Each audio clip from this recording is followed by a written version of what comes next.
Video game hangout here in San Francisco, California, every Wednesday, 11 a.m. I'm your host, Mike Mahardy, here as always with Peter, downtown, upside down frown, Brown. Reviews editor, you're working on a few things. You played a Sega Genesis emulator. Is that accurate to say or no? Yeah, it's sort of an emulator, but it's more of like a NES Classic type system based on the Genesis that we can talk about in a bit. Yes, we'll get more into that. We've got a semi-full show today. We got LawBreakers, Persona 5 anime. I'm sure people will go off about that. Specifically, one person here on our cast, Mario+Rabbids Kingdom Battle, Tacoma, Wolfenstein 2. Got a lot of stuff to talk about today. And as always, we have a giveaway. I'll get to that later in the show. Shiva will put it up on our Twitter page. As always, I have the YouTube chat, Twitch chat, GameSpot chat up here. So for everybody joining us, feel free to hurl some questions at us throughout the show or comments, snide remarks. I'm here with Rob Handlery as well. Hey, what's up? How's it going? It's going real great. You played Tacoma last night. We'll talk more about that. Yeah, You did not review it, though. No. Callie, you reviewed it. I did. And we'll talk more about that with you as well. Mainly you. It's me. I'm surprised you took time out of Dream Daddy to play Tacoma, even though you had to review it. Yeah, well, both are on my PC, so I maybe played some Dream Daddy. You had it in like a breakout window at the top right of your screen. Yes. The narrative's getting like During intertwined loading in your head. screens, I'm like frantically dating dads. Oh, I tried to date everyone in Tacoma. Doesn't work though. That game, yeah, we can talk more about that game. As always, nah, I've played Tacoma. But cool, yeah, everybody, as always, thanks for joining us. I do have a few news things to get through, as usual, to start the show off.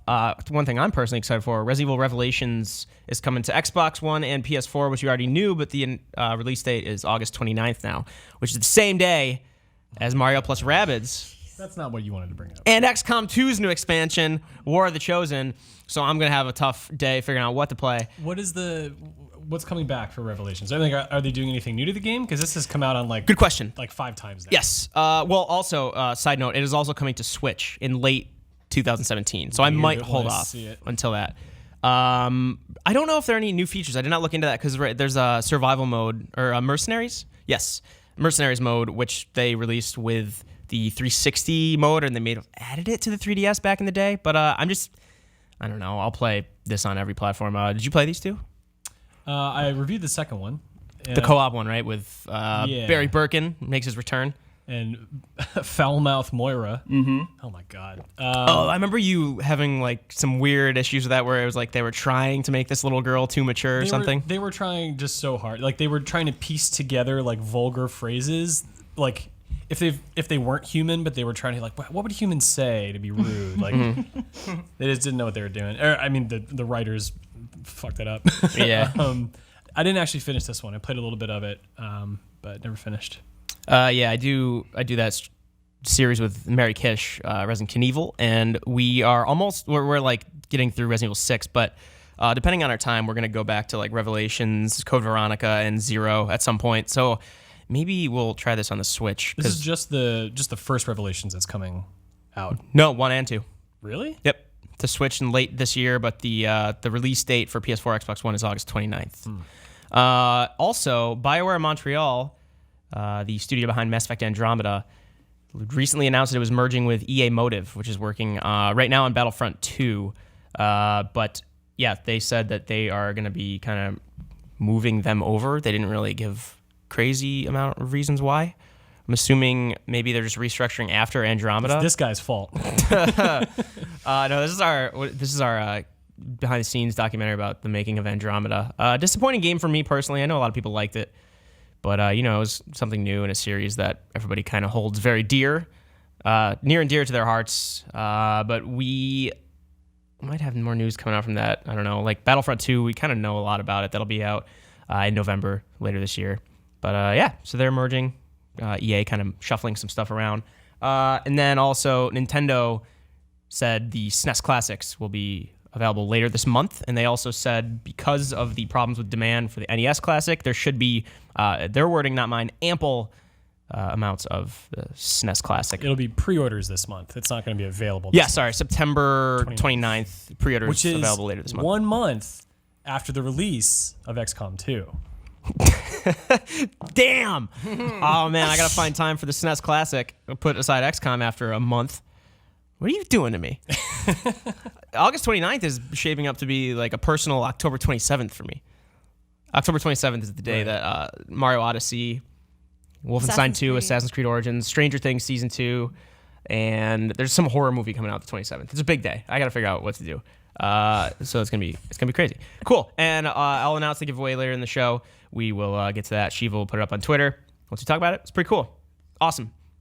Sega Genesis. What's this thing called? Get into that? Yeah, we're jumping right into it. You did not like this hunk of metal. I did not like Plastic. I did not like this hunk of plastic. There might be some metal in there. It's this company At Games has been making very cheap Sega Genesis consoles for years. You've probably seen them like in CVS or Walgreens, maybe at a gas station. I don't know. They're widely available. They're super cheap and they're Where all do you over the live? place. And they've never really been very good. You get a half a tank, a 87. And, what was that, a Genesis Sega also? Genesis. Sega. Got any controllers? Never mind. Just give me Some beef jerky. So the distinction for this new one, the Sega Genesis Flashback from At Games, is that it's the first one to support HDMI from the company, and it has 85 built-in games, and it's coming in the wake of the NES Classic. So like people who maybe weren't aware of these newish retro consoles are now sort of like aware of them and are like, oh, I want the Genesis version of the NES Classic. It's a bit of a misleading product. Like on the box it says 85 games, and it says Sega Genesis Flashback, so you think, oh, it's 85 Genesis games. It's not. It's 45 Genesis games, and then a mix of stuff that you didn't expect. Almost 30 of those non-Genesis games are crap. Things that were never released on a Sega system outside of At Games control. They're shovelware. They're no good. What's an example of one? Jean-Luc might pull up footage in a second. A game called Spider. I talked about it on the Bombcast yesterday, where it's a wall, and then there's a cake on the table in front of the wall, and you have to move a cursor over spiders and hit a button if you don't do it fast enough. So these are some of the games I'm talking about. Fish Tank Live, Plumbing Contest, Mr. Balls. So yeah, you'll see Sounds like Spider my here. Thursday nights. Yeah. Snoke? Snake. Oh my god. My eyes. Put your glasses on. Anyway, so Stop thinking about Star the Wars. packaging is a bit misleading. Like it phrases on the box that these are and new hit games. Beyond this, though, there are some functional problems with the system. The controller, like every button you have to hit twice before it actually activates every time you turn on the system. Not just like to activate the controller, but to activate the individual button. But the emulation of some of the Genesis games is pretty poor. There's like frame rate issues, some sound issues, but Genesis sound hardware is really difficult to replicate. Even Sega's own systems after the first model didn't use authentic hardware. They used sort of an approximation. But this is better here in terms of sound than AT Games' previous stuff. So the article I put up said, do not buy this thing, because I do think it's misleadingly packaged. I do think that AT Games is not really doing their best effort here. Like I opened up the system and I could see that like, oh, you can power this thing over USB, but they decided not to route that port to the back. Instead, they make you use a power brick. So there's a lot of little issues here. Now AT Games has said, look, this was a pre-production unit we gave you. We're going to send you a new one if you're willing to reconsider it. So I will be looking at what will be the final production model of this in the coming weeks. Can they fix the emulation issues? Yes, because this is the Android-based system and they can update software. Will they? That remains to be seen. Even if they do fix that, I would still be very cautious about recommending this system. Now, my perspective is unique in that I really care about these games a lot, and I spend a lot of time like scrutinizing old video game hardware and ways to play these games on new equipment. So for me, I notice little issues very clearly. If you're just someone who hasn't played Genesis games in a long time and you just want to give it a shot, maybe you might like this, but at $80, it's not exactly cheap. And a lot of these games are available on other systems. That's the price of the SNES Classic, right? Yes. But the thing is, Nintendo's attention to detail, as evident in the NES Classic, is wonderful. And they did a really good job of making those games play well, sound right, look right, like 99.9% of the way there. And it's packed with good games, and it's not lying to you on the package about what games you can expect inside of it. Yeah.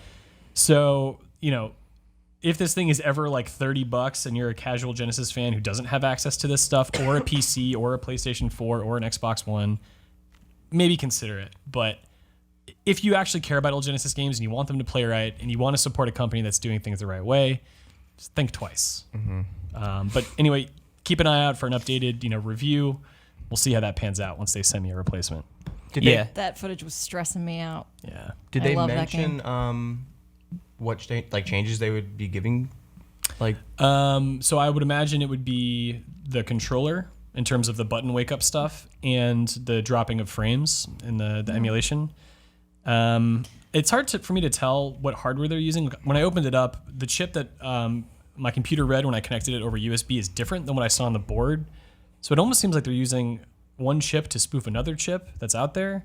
So I don't know if they're really using like the right grade parts or what. I'm not positive about that, but something seemed a little weird. It could be okay, but there's still a lot of issues. Like even the fact that the controllers require AAA batteries does not come with any batteries. Which no one ever has. No, and you need a tiny screwdriver to open the back of the controllers. Does not come with a screwdriver. Which no one ever has either. So you buy this thing for $80. You're then going to pay tax on top of that. You're going to have to buy batteries and a little screwdriver. You're going to pay close to $100 if you don't have batteries and a screwdriver for this thing.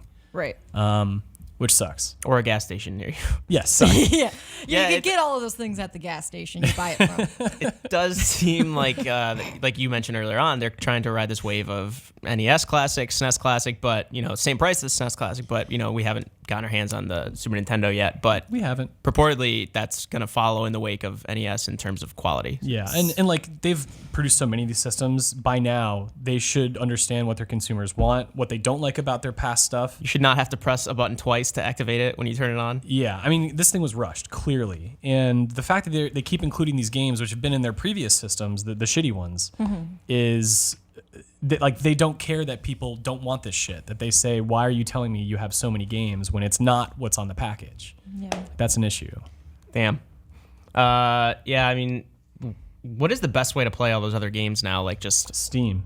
So on Steam, you can go, there's I forget what it's called. It's like the Sega Genesis library or collection or whatever. You buy individual games that live within this hub, and they're super cheap. There's always a Steam sale where you can get all of them for a really affordable price. And they have mod support. So people can actually modify these games and get official support through Steam. So they play well. They have features that they didn't have before. And they're priced fairly. I will say in defense of the system, it does have a rewind feature, where you can rewind 6 seconds or something like that if you die. Oh. And there are save states, so that's kind of cool. There's the potential, there's the right ingredients for this thing to be good, but it's they over-seasoned it with a bunch of crap that they didn't mean to grab from the cabinet. Yeah, if you want to hear even more in depth, you can go read the full review on GameSpot. We don't have any video component to that, do we? Wasn't worth the time. No. I mean, it was kind of the thing that was sandwiched in. We don't usually make a big deal about these products, and I kind of reviewed it in my spare time. But maybe we'll take a look at it in video form for the final version. CNET has a video up if you want to see some more of the games being played. You can check that out as well. I went ham on it on Giant Bomb yesterday. I got pretty angry. So if you want to hear me uncensored. Yeah. Are we censoring you right now? Yeah, more uncensored than now. No, You can go off. I don't care. The venue's Our a little bosses bit might be different. mad if you go Yeah, uncensored, but I wouldn't. But sorry, what? I really quickly, as a Genesis kid, I would like to shout out John Luke's Oh, I was just history about to do that too. of Sonic. Yeah. Just because I have a lot of nostalgia for those early Sonic games. I hate Sonic games, but it's a good video. If you hate Sonic games and want to know where they went wrong from the very start, go watch John Luke's. Very good. John Luke and Richard Lee both worked on this 50-minute history of Sonic. It's pretty in depth. The script was 17 pages. 8,000 plus words. It was a lot, yeah. I really Sonic the Hedgehog 2 is my childhood game. That's the game I played and tried to master. So I really liked watching it as somebody who didn't really play a Sonic game after that. Learning a lot about it's sort of why this series became a meme essentially. Yeah. So would recommend watching that. Yeah, no, it's really. Oh yeah, Sonic kisses a human girl at one point. Yeah, they Oh, show is that SF? What game is that? Yeah, that's SF. That's What City is Escape, that SF? yo. Yes, right there. Yeah, and props to Richard too for helping Jean-Luc gather all that B-roll. If there's one really neat thing to see is all the concept art and early footage and those commercials, the Sega commercials Bill are Clinton a footage. riot. Yeah, Bill Clinton inspirations. Bill Clinton's in this video. That's There's funny. so much there. So Yeah, it's really there cool. it is. Yeah. Console Hout in the YouTube chat was saying, so I know that IGN hates Sega and Sonic. Now we know GameSpot feels the same. That's just me. I don't like Sonic. Sonic Mania looks dope. I can't wait for I that. am so excited for Sonic Mania, honestly. Yeah. I think one of the really, I'm going to do this really quickly. The coolest thing that Jean-Luc touches on it, like for the early Sonic games, is what made it so compelling is a lot of the structure of levels was different from platformers at the time. So they're very lane based vertically, with like the higher lanes giving you better rewards, and falling doesn't necessarily mean failure. It just means you don't get, the shield or whatever it is. And that's the kind of thing I loved as a kid, was just figuring out the best route to take. So, it was just kind of cool seeing the thought process, or hearing about the thought process behind those design decisions. It's hard to say. And this is how Sonic should run, not the way it ran in the footage we showed. On that at games thing. Yeah. Sorry, what is the official? I still don't know what the official. I don't know. You don't know? I don't know. At games. Is it an actual AT games, at games? What do you call No, those? it's the letters AT, but it's like intercapped, so I don't know what they're going for. Yeah. Who's playing that? Yeah, that was That's great. That's specifically from a part where he's talking about dying. Oh, okay. To cover-up. Jean-Luc's credit, yeah. Convenient. Yeah. Very convenient. Good cover up, Callie. All right, cool. We also played the LawBreakers beta, and by that I mean I played the LawBreakers beta. Did you guys get the chance? No. I tried to care about it, and I just don't yet. So. Okay. I was like that before I played this. I played the alpha they had a few months ago. There was only 3 classes available. I forget what I think it was Enforcer, Titan, and Wraith. I don't know, but and the Assassin. But they added now there's all 8 classes, and they also have the Gunslinger now, which is a really cool class. In one hand they have a burst pistol, in the other hand they have like a charge up revolver. Nice. It's nothing completely novel, but it's still what I like about the game. The more I play it, is that it's blending kind of the arena, fast paced. Shooting aspects of like a Quake with the hero shooter aspects of Overwatch, I You guess. can use your weapons to propel you. And there's 0G areas like this and whatnot from Boss Key Games of Cliff Bleszinski, Gears of War, Unreal Tournament kind of fame. But the more I play it, the more I'm excited for it. I don't want to go too in depth because it comes out very soon, August 8th, next Tuesday, if I'm not mistaken. So Miguel Concepcion will be reviewing that. I think we're getting that just at this game specifically at the same time as anyone watching right now will be playing that alongside the main release. So the review won't be up right away before on October 8th. But I'm excited for this game. I want to play it. All the maps have that 0G kind of. There's verticality center, to right? them. Yeah. I think a lot of them do. It's like a zone. Yeah, it's a lot of it's a center zone, or just I think it changes sometimes. It's pretty cool. It's kind of like what I wanted Infinite Warfare to do with their maps with the 0G in outer space. But, which they didn't do. Yeah. Or wall running for that matter. Yeah. I'm definitely going to play it when it comes out. I'm not like fully sold. Quake was one of the first games I ever played, so hopefully I end up enjoying this. It just hasn't like grabbed me for some reason. It can be tough. It's one of those games where it kind of makes me anxious to play it on a controller because it seems so designed for a mouse and keyboard. Because of the verticality. Even right now they're just getting shot from above. It's making me feel so weird, like knowing, I don't know, even I'd crank the sensitivity up a ton, but because Overwatch I can play on consoles, but even this game just feels so slow on controllers. I can't play Overwatch on console. You guys were just talking about rocket jumps and propelling yourself. Like that's, and I think there is a quick look like behind you button. Isn't that right? Probably. There's something I like didn't that, use but that's very much like a mouse and keyboard thing, right? Like that sensitivity. Yeah, so that releases August 8th for PS4, Xbox One, PC. We'll have our probably a review in progress up, I would imagine, maybe, or we just might wait and who knows. I don't know. Pete, reviews editor, do you guys have a plan yet? We shall see. Cool. All right, so that is all I want to talk about for LawBreakers, considering the game releases very soon. We'll talk about that more next week, I'm sure. Atlas dropped a news deuce on all of us, as I like to say. So, first of all, let's get this over with. Persona 5 has an anime coming out. I'm just kidding. I'm not an anime fan.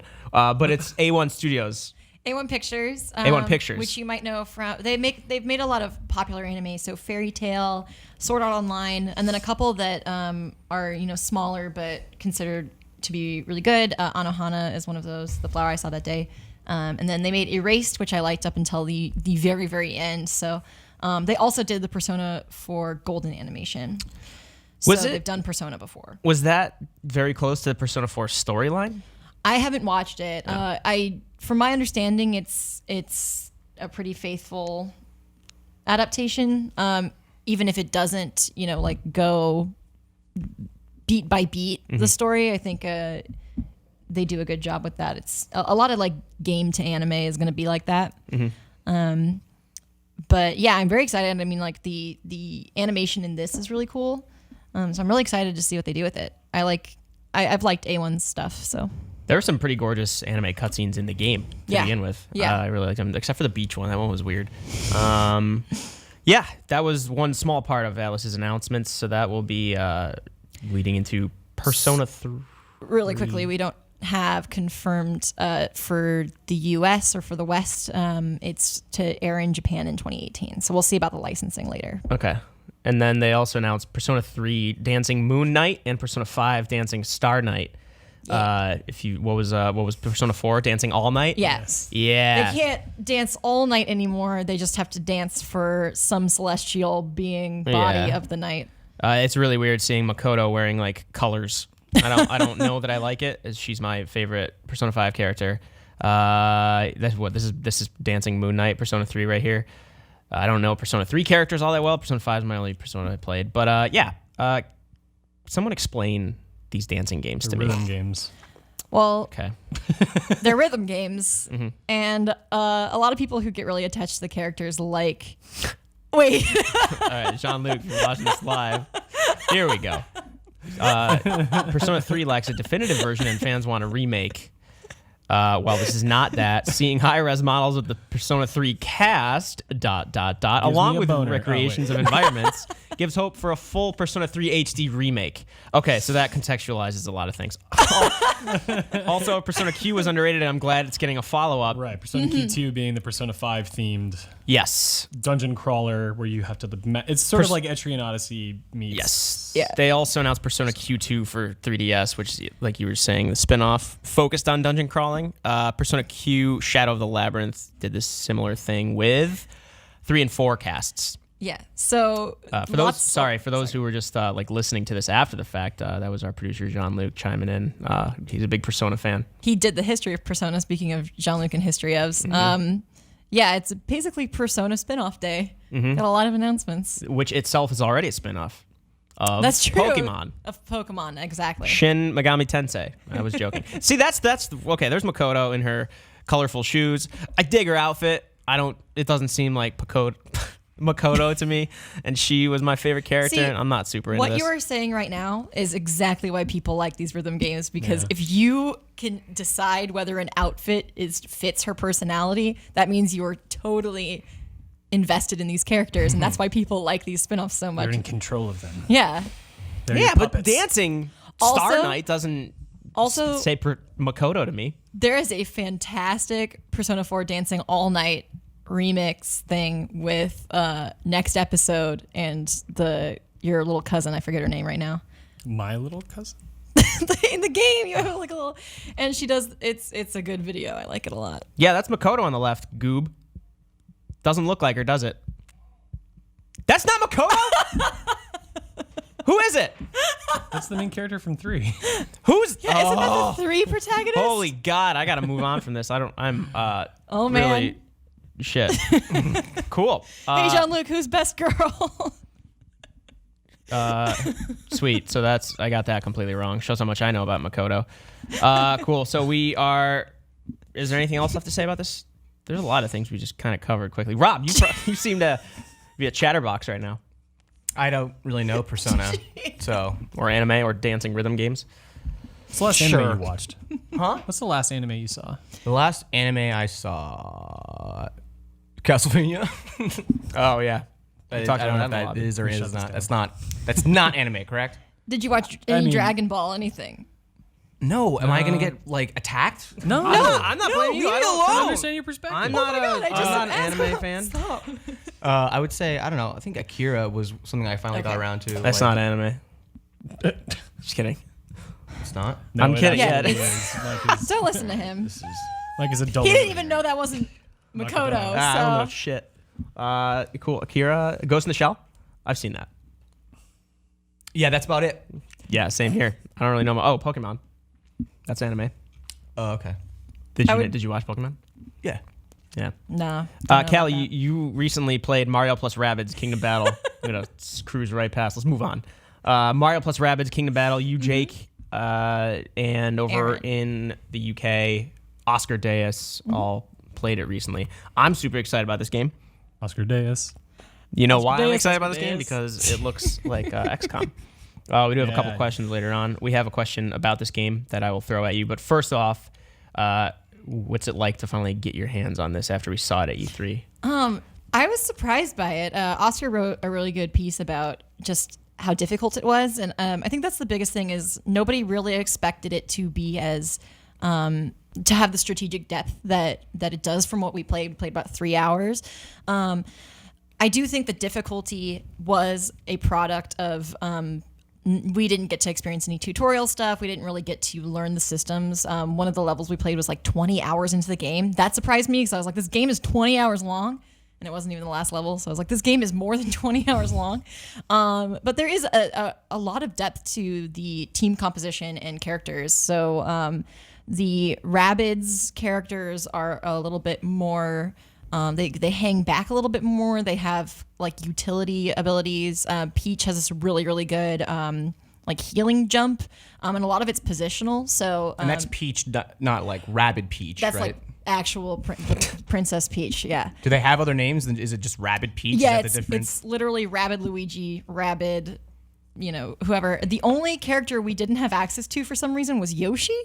That's heresy. Yeah. But you got, looks like, But yeah, Rabid so Yoshi. you can see here you can jump off of another character, and we saw that before. But the cool thing about that is turn order and like figuring out which characters you want to move first is a really big deal. And then we played some co-op, which was a lot of communication actually, because you can kind of you can either say I'm going to move my two characters first, or ooh, we should all move, and then I'll move Peach and jump on you, and that'll heal everybody. That's neat. And that was just like the surface level stuff that we were getting from figuring this game out. And then when we get into the harder levels, it was very much like there was so much depth to it. We all pretty much everybody I talked to who played, Jess and Dan in the Australia office played as well.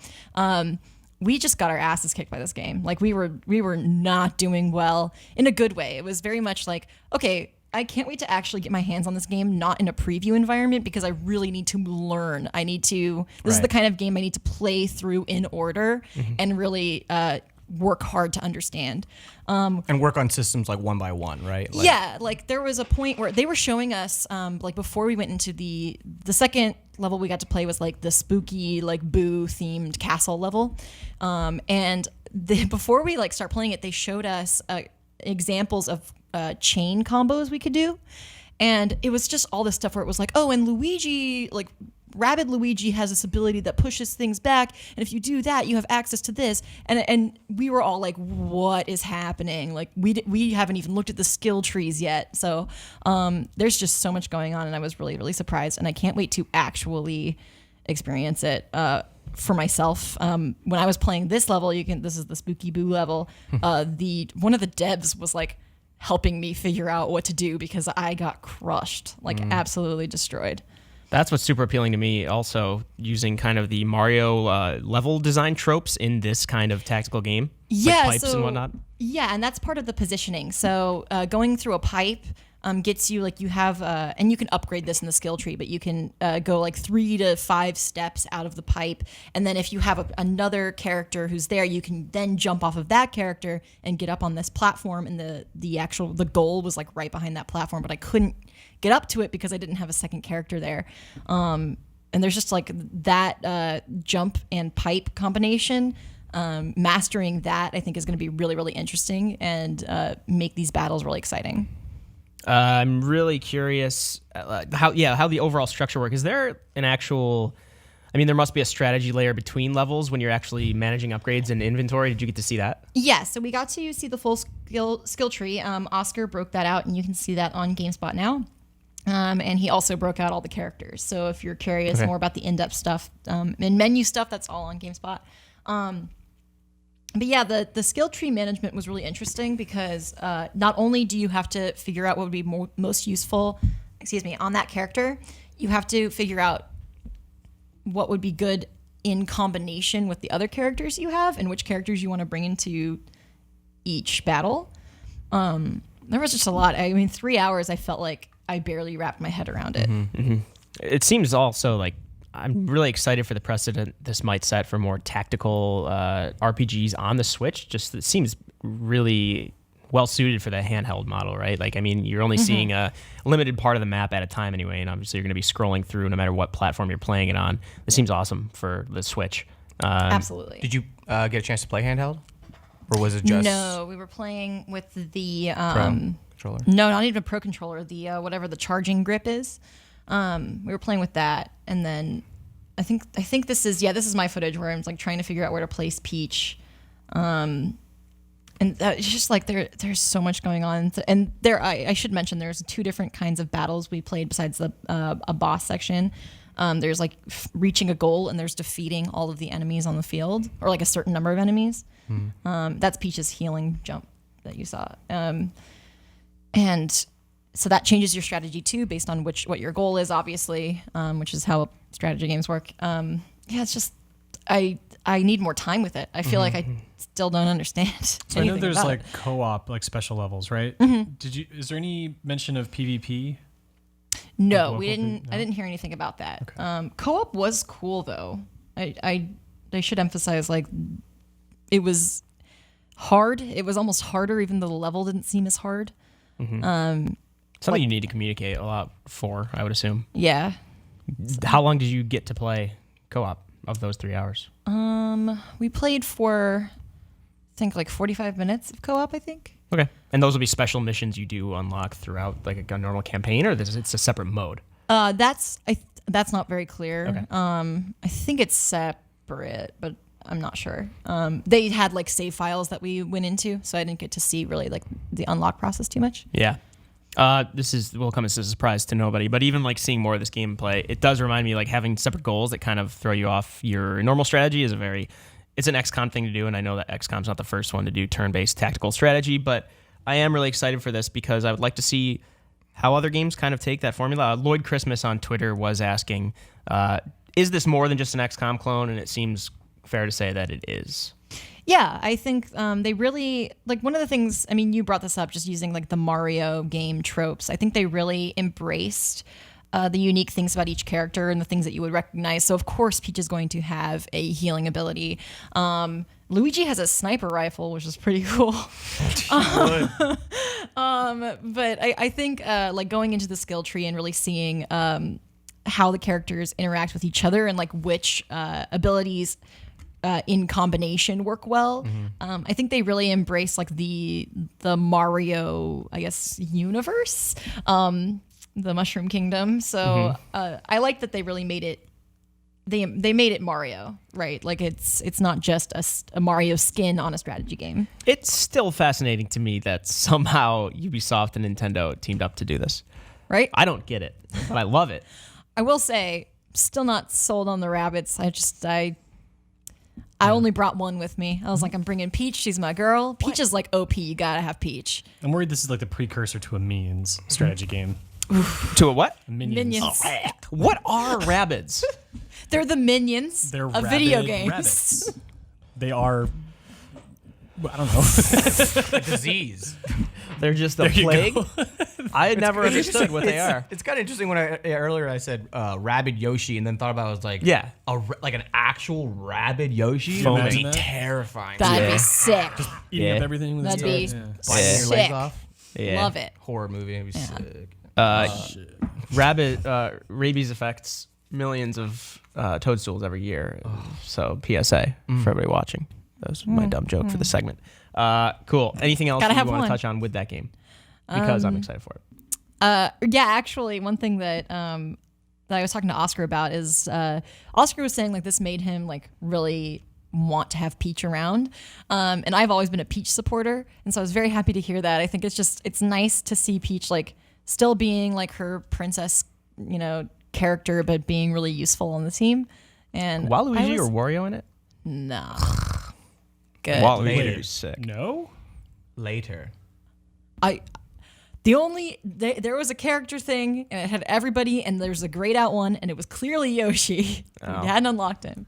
Yoshi's But I was cool. I love Peach, and so that's my little shout out for Peach. Maybe they're like the bad guys on the Rabbids side. Somehow they appear later on. That would make as sense. traitors. Or you play bonuses. Mini boss. I have to imagine Ubisoft will do something. I would weird. love to see some good Waluigi memes for sure. So that'll be out August 29th. We have much more stuff on the site if you want to go read further into it. We have a few videos. And yeah, like Oscar wrote something up. Did our Australia team play it as well? Yeah. They did? They put a little strategy video. They did like 5 things we learned. Yeah. Okay, yeah. I actually before we close out, one quick thing is I'm nervous for kids trying to play this game. Honestly, I kept thinking about that. like Yeah. I can't imagine me as a kid being like, I'm gonna play the new Mario thing, and then Or a parent buying it.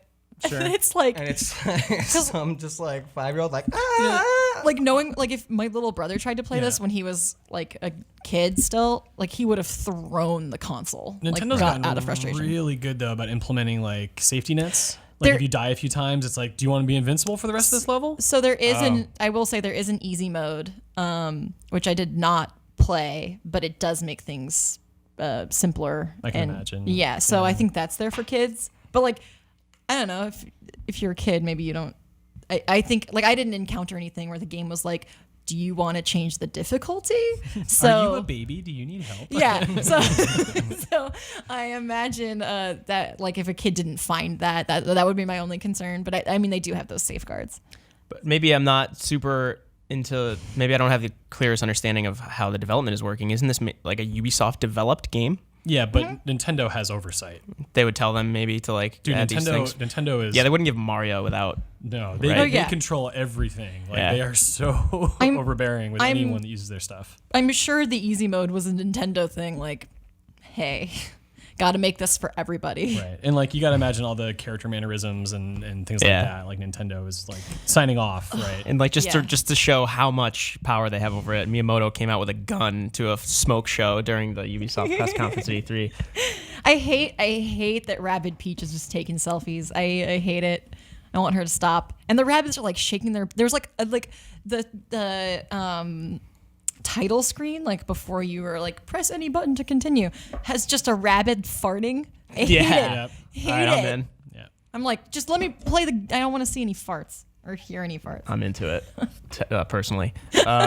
Cool. So Mario plus Rabbids, August 29th for Nintendo Switch. I'm really excited for that. But a game that just came out today, well, last night technically, Tacoma, the sophomore effort, if you will, from Fulbright now, used to be the Fulbright company when they made Gone Home in 2013. But your review is up. And, like a few people in the office have played it. It sounds like we all agree the characterization is fantastic.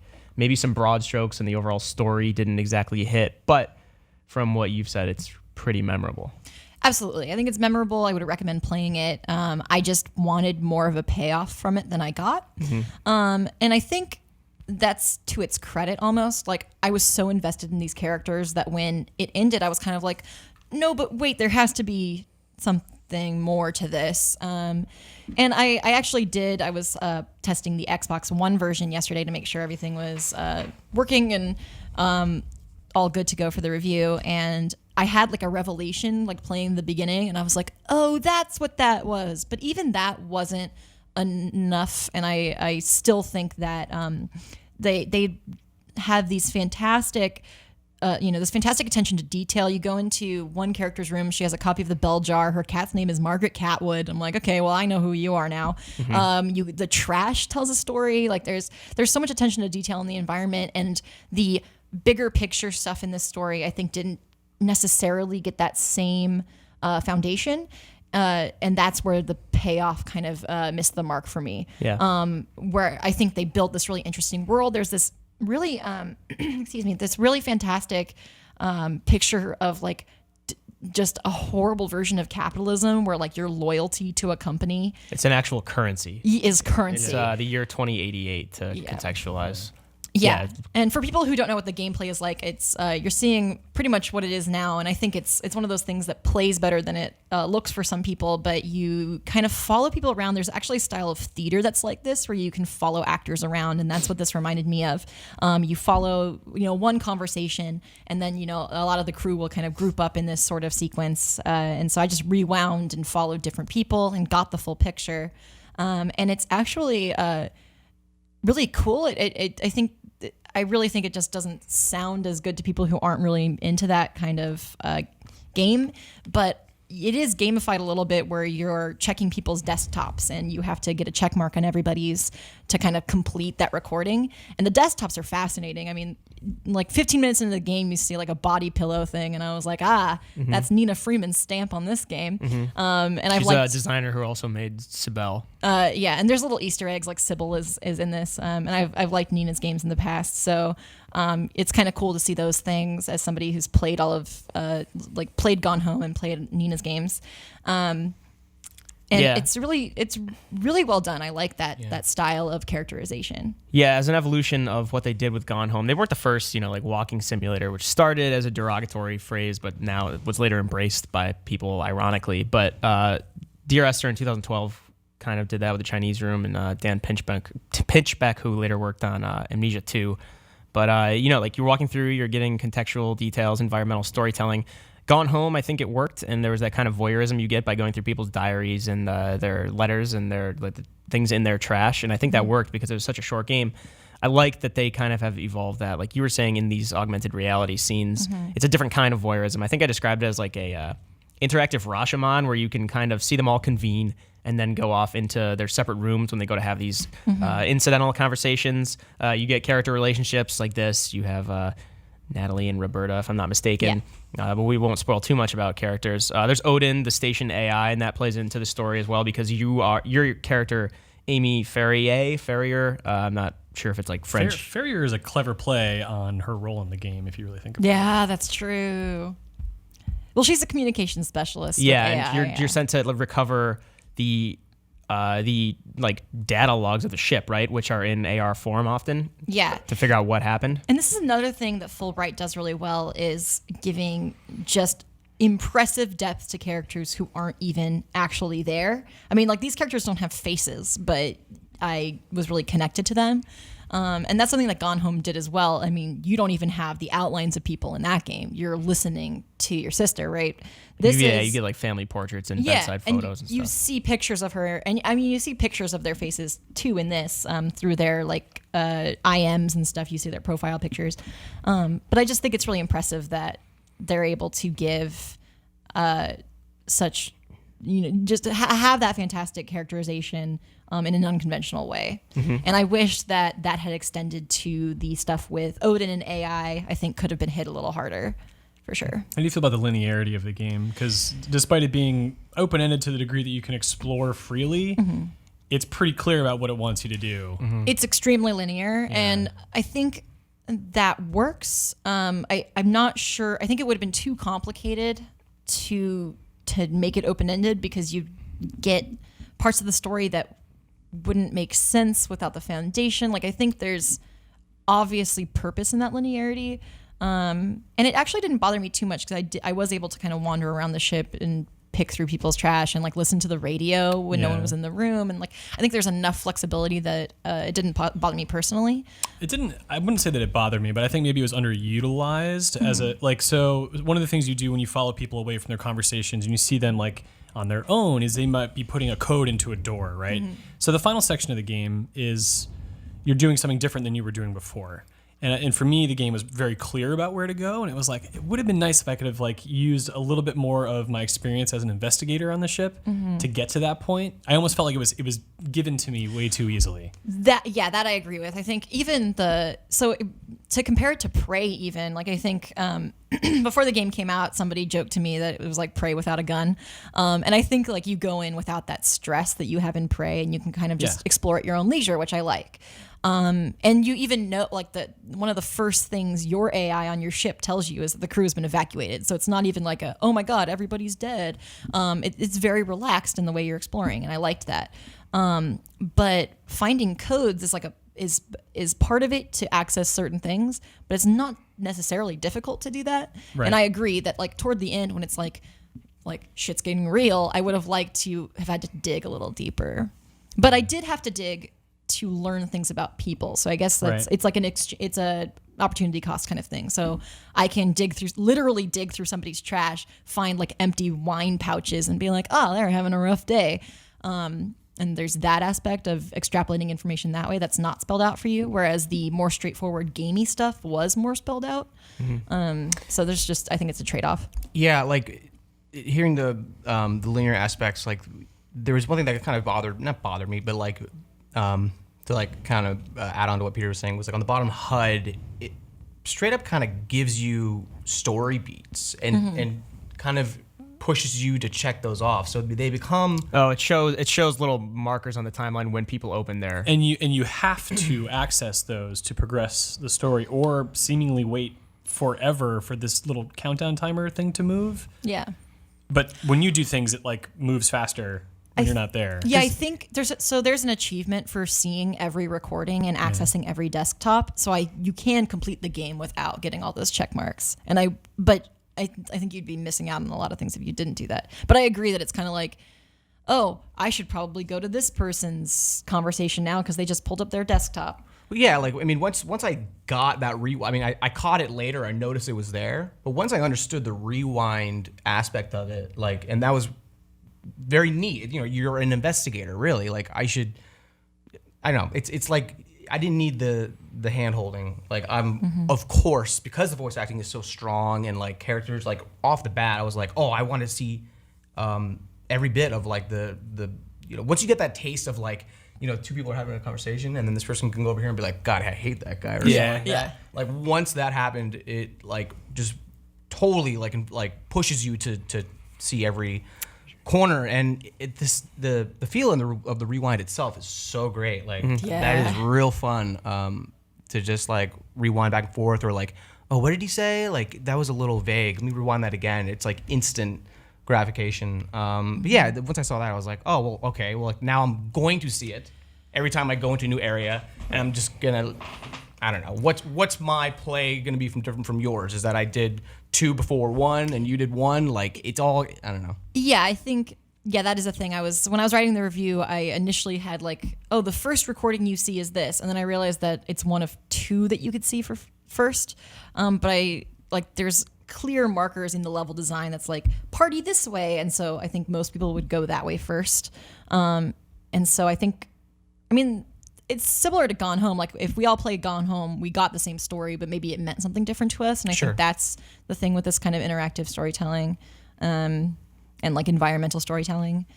So there's a lot I liked about it. It didn't wow me the way that Gone Home did. And like Gone Home, I still think about on a regular basis and what that game meant to me. And not to say that this isn't, I mean, I gave it a set. It's a good game, right? Like there's a lot to like about it. I just wanted a little bit more from it. So I haven't finished it. I'm about, from what you said, Pete, like 3/4 of the way through or so, maybe. Probably. I do agree that, so it's set up like a series of scenes, and you mentioned like things like Sleep No More in New York City, which I've been to, which are really cool. Yeah. It's like an interactive play where you get to walk around and kind of hang out with people. It's almost like it's not the same thing. It's not horror, but it's like a haunted house, right? It's this interactive kind of play thing. I'm not finding the game to be all that linear in the sense that I go into a scene and I see this guy walk from over here, and then I see these 2 having a conversation, and then maybe they started here. So it's linear in the sense that the scenes themselves, apart from like where you could choose between 2 scenes at one part that I've seen so far. I do agree that the overall structure of the game is linear, but I found the scenes to be really satisfying in that those scenes themselves, I'm fairly certain that I probably saw them play out very differently than you did. So whether it was the timeline or whether it was seeing this character playing a really kind of like melancholy song on her guitar in her room, but then going back, and then like, I do wish, like you said, Rob, that those markers on the timeline weren't there. I felt like while I was trying to listen in on this person or really get a sense of this character, I saw those, and that almost seemed like an objective marker to me. They are objective. You have to access those. Right. You can't skip them. Sure, yeah. And so in completing and progressing through the game, it's very linear, but I think it is, maybe it was the sense of the frame of mind I went into it. I did see those, and I knew like once we figured out how those we kind of saw in the gameplay earlier when the protagonist kind of unfolds this notebook and puts it, or this iPad kind of thing, puts it in the wall, it starts downloading the AR data. Like you said, that it goes like 0.1% every 5 minutes. Yeah, so basically you can't move to the next section of the game until that download is complete. Yeah. And that either happens very, very, very slowly over time, or as you access desktops. Yeah. Because you can't see it, and so then when you go back, it's like, oh, we're done. Yeah. Yeah. Although in my replay, I didn't access every desktop, but it did give me the like done, like 100%. I think it was because I'd done the main scenes or something. Because sometimes like you go to somebody's private quarters and it's not like necessarily an important scene, but they do pull up their desktop. Oh yeah, sure. I meant the ones that are on the timeline. Yeah, the main ones. Yeah. I like I said, structurally, I agree with you. I think it is a linear game when you look at it like in broad strokes and how you actually progress through it. But I almost think I'd be overwhelmed if I had the entire space station and all these scenes to play out at once. That'd be very cool, and I'd be curious to see how that would work. But I think it's structured enough. Like I said, I don't like those objective markers on the timeline. But wait until you finish it, because sure, honestly, I haven't beaten it. I feel like the payoff that it goes for is hindered by, like I said, the sort of spoon feeding linearity of it all. It's very explicit in terms of what it wants you to do, and there's only one way you can do it. Okay, interesting. Because where I'm at right now, it doesn't feel like that. But again, I'm at a part. I think I just kind of learned what the overall conflict is outside of the character relationships. Curious to see where that goes. From what you say, it doesn't really pay off in your opinion. I'm curious to see, right? But like that's not. I don't think that's why any of us were really excited for this game, right? Or maybe it was. That's actually not accurate. I wasn't, but I get what I'd have to finish it and see what you mean. Because yeah, I mean the linearity thing isn't like a huge knock against it. Yeah, like that's not what I'm implying. But I think that was one of the things where I felt like I was being ushered through the whole thing rather than. Like I did take time to like look in people's lockers and do stuff like that, and but even then it was like 3 hours and I was done with the game, and it was like, okay, crap. I felt like I was investing myself, and then that investment was sort of just like halted, and that was it. That's exactly how I felt. I mean, so I think through that linearity, for the outside conflict outside of the station, like the more political aspect of this, it's interesting. But the stuff that you are, I guess, I wouldn't say spoon fed. I think that's too harsh. But like the things that you're given, don't build up enough for the payoff it's going for, I think. And when I did that rooting around and tried to do like I'm going to find the things that aren't given to me, there wasn't enough there. And like that was my biggest problem. I think I spent like twice as much time. I don't know how. Peter was like, I'm capturing. And then like 2 hours later, he was done with the game. And I was like, oh my God, this game took me like 5.5 hours. Well, I mean, so you were doing things like, we saw at the party, what's the name of the party? The obsolescence party? Obsolescence Day. The letters are all like mixed up, and like some are falling, and you went and you put them back in order. And it was like, really? Man, like for some reason when I saw that, I didn't even think about, can I fix this? You know, but when I saw someone's personal effects, that's when I would look. So I looked at that stuff, but I didn't do the sort of just environmental things that didn't seem to have any connection to characters. So maybe that's why I finished it. Yeah, it's really interesting, and you brought up a good point too. I'm pretty sure you were where it's like these objective markers, like to what extent, it's given to you, and maybe that is affecting your exploration, right? If I go into a room and I don't initially trigger that final objective, then I'll move out of the room. But on the flip, I almost wonder, it's interesting. I almost wonder if maybe just a lighter form of those. I don't know whether they roll out later the objectives, where it's like, hey, all right, you seem to be lost. Maybe this area. I don't know how else you could do it, but I could see the counter of maybe just getting exhausted just looking forever. There is a balance there, right? There were times where I was like, oh, I kind of do want to just not speed run it, but kind of just get to the bigger meat of it, because I had when I saw the the encrypted files on their desktops and everything like that. Once I saw I couldn't access some of those, part of me was like, if I have to look in every cranny, I'm not going to do that. And so I kind of dismissed that whole aspect and did kind of want to get through it quicker and have the more walking simulator time with it. It's a balance for sure, and it's the fact that the things are laid out, it makes sense in the context of why you're there and how you're doing the things you're doing.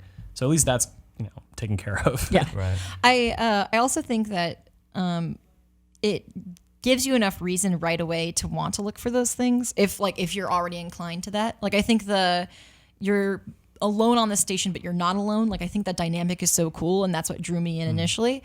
So having those objectives feels almost like, oh no, it's okay. I was already going to look for those things. Like, but like I said, my main thing with the game was it just didn't have that payoff, and I think a lot of that was paying a lot of attention to characters and then kind of letting some stuff rest too far in the background. And this is just stuff that we wish had happened because the game was so good. That, like, Yeah, that it like- was just like, oh god, I want that. It's not like Yeah. a huge knock against it. We're not saying the game is bad in any way. Like, No. positive score, positive impressions. Just, Totally.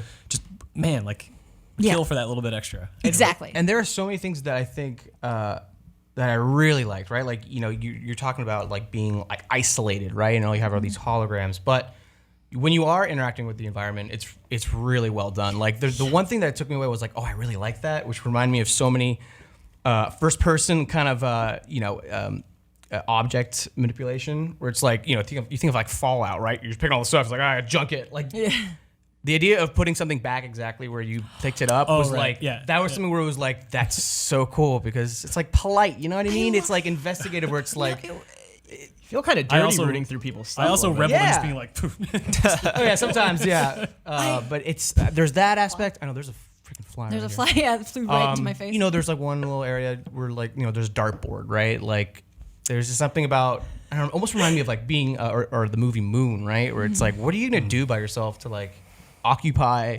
or satisfy your like loneliness? Like, I don't know. There was, You're gonna- Yeah, they celebrate holidays, Obsolescence Day, which is like an ironic holiday within the context of the game. Yeah, and like the dartboard has a picture of like their company's CEO's face. oh, I didn't notice that. Yeah, I didn't and you get can that till- throw the okay, cool. darts at the CEO's face. Yeah. There's like little things like that, and I agree that it's like being able to put things back had so like it conveyed so much respect for the people that were there. Like that their stuff is still here. They've you know that they've been evacuated, and just the fact that like I was going through somebody's things and like there's like a really touching note, and just Totally. the fact that like I took a lid off of a box, I opened a drawer, Right, I did yeah. all of this stuff, but then I could just carefully put the lid back. I don't Put everything But back. What if you could have taken some of the things that were most important to them? Oh, that would have been so cool to like deliver to them later. Well, hold on. I don't know what happens later on. No, I mean like that's not a spoiler. The I'm game just like tells you in the beginning. they're alive. evacuated. So if you were able to, Oh, no, okay. that's not a spoiler. Oh, okay. No, that's not a spoiler right. at all. Sorry, I guess that sounds like a spoiler, but it's not. Like the Yeah. idea that like you know that like they've been evacuated. It'd be cool if like you could just take like a picture or something. Yeah. That is cool. Gotcha. There's I can't think of a game where you could like do that. You know what I mean? Like any kind of like object. Good Samaritan thing. Yeah, there's something really neat about that. It does make you kind of perform a little bit when you're in like these scenes. I like found myself Yeah. framing the scenes so I could see them. Oh, like I get on your framed it knees too. and, like, Yeah. Yeah, I crouched down to like get a better view. Like Yeah. I was like really trying to like to really absorb embrace and, like, that character. I felt weird standing right next to a hologram when they were talking on the phone. I was like, it's not the person, but it's. I feel like I'm intruding on their space. Yeah. Yeah, cool. And if there's anything I could say like that I thought about when I was playing this game was like, man, like this is such a cool feature as far as like being an investigator that I want to see it in other types of games. Like, Yeah. I don't know, like off the top of my head, like Cyberpunk. If there's like, you know, you think about Witcher and his like, you know, senses and, you know, which become kind of rudimentary of I follow this trail. Like just the idea of like taking a time at a scene and like rewinding and getting different angles. Yeah, like everyone kind of had the same experience with like, yeah, like taking a knee and like getting a different angle and, yeah, like the pictures, putting those back and closing the door like or drawer. Like I really got a kick out of that. Yeah. I even started cleaning up. I started like there was like a cup on the ground and I like put it Now back I know on why the it took. All right, go. yeah, put it back on the That's why it took Kelly 17 hours. yeah. So, Yeah, so your full review is up on the site, video review on YouTube, GameSpot. You can go check that out if you're watching live now or after the fact on iTunes, etc. Do have to move on to switch gears pretty heavily. Wolfenstein 2, a game not as much about. There's characterization actually. Like Lots the of first, characterization. the New Order was really good with characterization now, but here you got BJ Blazkowicz. You start off in a wheelchair, or maybe you don't start off. You're on a U-boat. You start off in a wheelchair. You got to play this section recently, Callie, in a preview event. Damn, you you play like everything. I feel bad. I feel like I've been talking a lot. Stop hogging the airwaves. No, I'm just kidding. Yeah, so people are excited about this game. October 27th, PS4, Xbox One, PC. Follow up, what's it set in the 80s as opposed to the first game 60? It's still set in the 60s. Okay. You find out very early on in this level that he's been in bed, like crippled for 5 months. And it's a very direct continuation of New Order. Which you were in like a coma prior to when it started, yeah. Yeah. And after the prologue. I got to play this section, which was also at E3. But the coolest thing about this to me is, the wheelchair stuff seems like it would be super janky. And I think the one thing is getting over the door frames in a U-boat would be a lot harder in a wheelchair. With one hand. Yeah. But, DJ can do it. But it's appropriately janky, like movement. I thought more about, and the section is really, really fun. You can set traps. It's great. So the more I'm looking at it is, are you, because you have one hand on the left tire, is this, am I seeing a lot of like shimmying, I guess you could say, like with like back and forth? I don't know. You said it felt great, or they're fudging the physics, I think. They're definitely fudging the physics, but you notice he'll move the wheel and then there'll be like a small break and he'll have to get it again. Okay. Obviously it's not a 1-to-1 what actually being in a wheelchair Bummer. is like. But it is cool that you still feel powerful. It's not like, I feel helpless, because you're just like, all right, I'm gonna use my machine gun to fuck up these Nazis. But like, it's still it's disempowering enough that it's an interesting way to start a game, I think. Hell yeah. Before we move on from like talking about mechanics, Adam Rawson on Twitter did ask, how do the guns feel? And I think that's actually an important question for this game, because what was great about the first Wolfenstein, the reboot in 2014, was that the guns felt they were tough to control. There wasn't a lot of weight to them, like a Battlefield game or a Killzone game, but they are kind of hard to control, right? They're these like kind of like rugged almost, like it kind of suits the game's personality of just like this really gritty. Rough Thank around you. the edges. Yeah, And we don't use. Yeah, watching this, shooting this gun, it seems the same thing. You know, it's in one hand, it's all over the place. It's not like you're not the Master Chief, although BJ's close. But it seems like they're kind of going for that again, which I'm glad to see. Yeah, they're definitely unwieldy. That's another word I was looking for. What is wrong with me? Later on, you can upgrade them, and so there's a second section I got to play where we had like unlock points or whatever it is, upgrade points. So that helps. You can get like a gun that's a little easier to handle, but the mechanically it's very similar. So I think if you liked the mechanics in New Order, you can kind of know what to expect going in. And I think it's more of a good thing. Like, I don't think it's a bad thing that it's similar. But here you can see some of these menus where you can upgrade the weapons. And I am a sucker for a very aesthetically designed menu, so I liked these a lot. Like schematics. Yeah, these schematics are so cool. Cool, and it looks like a lot of customization here. Those are awesome. So I put a silencer on my pistol, which I ended up not. I wasn't very stealthy, but can you still kill like officers to stop an alarm? Right. Going off yes, first? Okay. yes. So I probably underused the. I mean, you can even see like the bounce is like very like it's rugged and I guess gritty, which is not a word I like to use very often, but I think it fits here. The one thing that's new that we got to explore was dual wielding, which now, I mean, dual wielding isn't new, but you can dual wield two different weapons, which I think adds a dimension of like, okay, I'm prepared for whoever comes at me. Yeah. But it was really hard to switch with a controller. I was playing with an Xbox controller. They had like separate weapon wheels for each hand, right? Yeah, it's two weapon wheels, but it was a little finicky, and I think that might get cleaned up. So I just opted to snipe. This is my gameplay. But yeah, it might get cleaned up. This also was like a super difficult level, according to everybody who played. We all struggled a lot with this. So I'm sure it'll get. It is like a little rough around the edges, not in the gritty Wolfenstein way, but it's still in the works way. Yeah, it's interesting because when I first played A New Order at E3 2014, before it came out, it was 2013, 2014 at E3, but the game came out in 2014 and it was tough. It didn't feel balanced, and then it came out and it was fantastic. So I'm wondering maybe there's something about their development cycle, because a lot of people were saying the same thing. They might just try to put this, a really difficult, like see how hard they can push the difficulty in the hands of someone who's never played it before. Like so they're using us as tests, basically. That'd be interesting. That is very likely. I mean, I played on like the base, like the normal difficulty, and they added a lot of difficulty levels too. So this was like third in a list of 8 difficulties. Oh, really? Yeah. I mean, you're one of the more experienced like shooter fans in our office. So I was watching your footage. Like, this does look really hard. Yeah, I was like, I was proud of my wheelchair section footage because that was like a fully balanced level. I didn't die. Like, I have a really clean gameplay on that. And this was just brutally hard. And I played New Order on Xbox, so I was like, oh yeah, I'll play the Xbox controller. It's what I'm used to. And I was like, oh man, this is rough. Yeah. But Timur played. He had the same thing. Jean-Luc had the same thing where we were like, why do we keep dying? I got stuck in a horrible autosave loop. So it does feel like it was like, all right, how far can we push this frustration on you? Yeah. What's the name of that armor? It's the Hebrew word. I forget what it is, but it's the kind of like power armor you get. Mm-hmm. It makes me uncomfortable now because it looks like grayscale from Game of Thrones. Yeah, aren't his wrists? Yeah. Side note. I don't know what that means. It's just this like infection that Scabby it looks like infection. rock on your like black scabs. But I'm curious. I'm also curious, just like, how does it feel like it's functioning as a sequel? Right, it's sticking to what made its predecessor good, right? But it's making enough changes mechanically. And did you get a good sense of like the overall story beats that it's hitting? Yeah, so we saw like New Order has those 2 kind of timelines, right? We've seen both of those characters in what we played. So Jean-Luc and I just assume that it's going to be a continuation of either timeline. We're not clear on how that will work yet, but we kind of just inferred by the characters that we saw.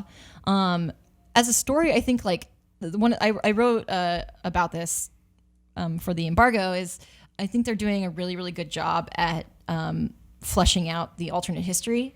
Mm-hmm. And I think this was in New Order as well, but you can go around and read articles and read, newspaper clippings and reviews of books and look at photographs and people's letters, and all of that goes a long way to develop like the world they're building, which is both pulpy and serious. So you have, Nazis are not like lighthearted, right? But they managed to make it not like the most depressing thing ever. Reminds me of the Yakuza games. Yeah. Dichotomy, Yeah, exactly. And I think they hit that stride really well. You walk through Roswell, and the first thing you see when you arrive is 2 KKK members walking past a Nazi officer, and it's the conversation they have is very tongue-in-cheek. They both have these like horribly like cartoonish Southern accents. Their names are like Jeb and Wyatt. These KKK guys here. Yeah, these Klansmen who are so just funny. in full dress. And they're like really polite, like, so sorry, sir, to a Nazi right here. And the Nazi's like, I like your style, Americans. Are you going to the concert? And then he says something kind of threatening to them. And so there's a lot at work here. But then you also walk by a young couple who's like practicing their German. They're saying, I love you in German. Or like the mother and son you see you saw at E3 in the diner where she's telling him like, all right, you really got to practice your German. And he's like, the Fuhrer is a great artist or whatever it is. And so there's that dichotomy of people making fun of Hitler for being a terrible artist, which he was, and the idea of like that kid has to learn German now because of this. And so I just really, really like that stuff. And so I think that's, it's really expanding upon that, bringing the game to America is another thing. So I'm excited to see where they take it. Yeah, it's interesting because Far Cry 5 is also using kind of small microcosm of a dystopian America almost. Maybe not a little bit more contemporary though. Right, yeah. Well, the thing is that there's stuff in here that feels contemporary, even though it's set in the 60s. I mean, there's just the way things are written are very tongue-in-cheek, sort of almost like they're references to today. And so I think it's staying grounded in that, like it's hard to explain, I think, without like you just walking through it and exploring it. But there's like a review of a dystopian novel where the Allies won the war, and it just says things that seem like they're referencing Make America Great Again. Yeah. I didn't want to take it there, but yes, exactly. And so I think they're kind of keeping it tongue in cheek with that. Side note: every time you glance at the gas station, is this your gameplay? I think this is my gameplay. Yeah. Did you see those like vehicles? It was just a big wheel that they sat on with a chair in the middle. Oh yeah, that reminds me of like something from Star Wars or something. I don't know.